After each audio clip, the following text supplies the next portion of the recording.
Hi everyone, welcome back to my YouTube channel, and today we are going to talk about subclavian vein thrombosis. So let's start the topic with introduction. Subclavian vein thrombosis is a condition where blood clot or thrombus is formed in the subclavian vein, which is major vein that drains blood from the arm, shoulder and neck into the heart. This condition is type of upper extremity deep vein thrombosis and may lead to serious complications like pulmonary embolism.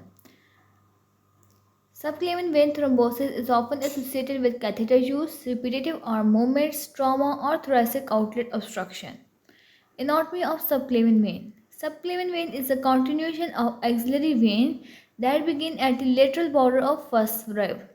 It travels over the first rib under the clavicle and then joins the internal jugular vein to form the brachiocephalic vein. It is a large, thin-walled vein that is closely related to subclavian artery and brachial plexus, making it vulnerable to compression or injury. Causes of subclavian vein thrombosis. First is effort-related, that is also called as Paget-Scrotter syndrome. Thrombosis is caused by repetitive or strenuous activity of the upper limb that is common in athletes and laborers. Second cause of subclavian vein thrombosis is catheter related, as it is due to central venous catheter or pacemaker leads. Third cause is thoracic outlet syndrome, that is compression of vein between the clavicle and first rib. Fourth cause is hypercoagulous state, that is condition like cancer, clotting disorders or hormonal therapies. Fifth cause is trauma or injury, as right trauma or onto the neck or shoulder region can lead to subclavian vein thrombosis. Risk factors for subclavian vein thrombosis include repetitive arm or shoulder motion like in swimming and weightlifting, presence of central venous lines or pacemakers. Third risk factor is previous upper limb trauma or surgery. Fourth risk factor is clotting disorders. Fifth risk factor is prolonged immobility or dehydration. And sixth risk factor is cancer and chemotherapy. Pathophysiology of subclavian vein thrombosis. Subclavian vein thrombosis occur due to varicose striae that include venous stasis, endothelial injury, and hypercoagulability. Venous stasis is reduced or turbulent blood flow due to compression or immobilization. Endothelial injury is trauma or catheter placement that damages the vessel wall.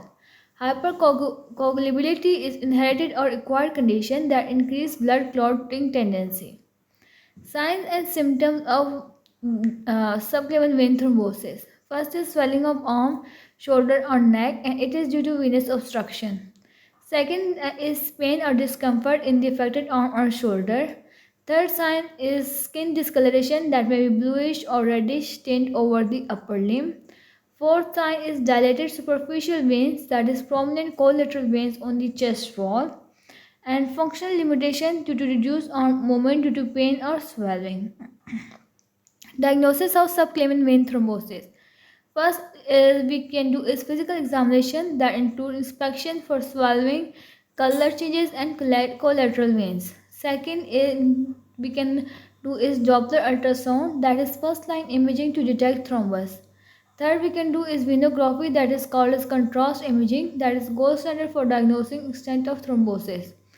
Fourth, we can do is CT MRI venography that provides detailed imaging of vein and surrounding structures.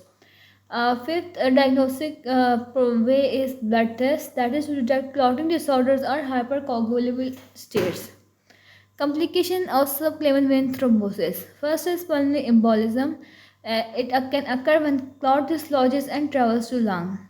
Second is post-thrombotic syndrome that causes chronic pain, swelling, and skin changes in the affected limb. Third complication may be chronic venous obstruction, that is persistent blockage leading to long-term swelling. Fourth complication may be recurrent thrombosis, that is increased risk of future clot formation.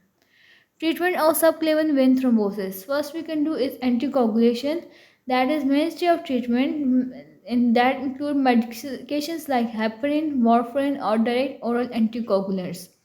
Second we can do is thrombolysis, that is to placement of catheter directed clot dissolving drugs for severe cases of recent thrombosis.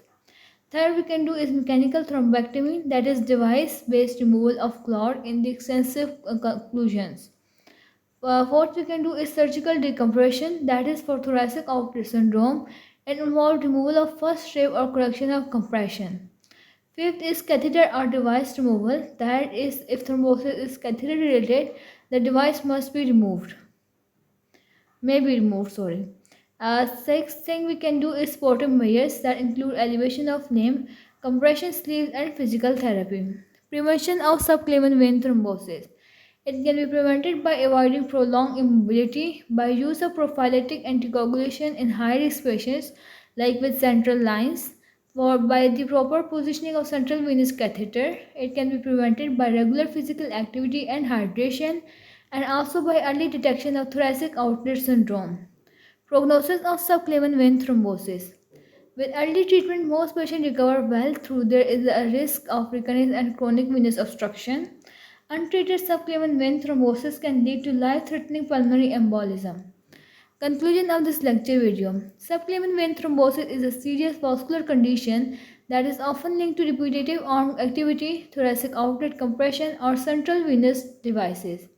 Prompt diagnosis using ultrasound or immunography followed by anticoagulation and targeted intervention is crucial to prevent complications like pulmonary embolism.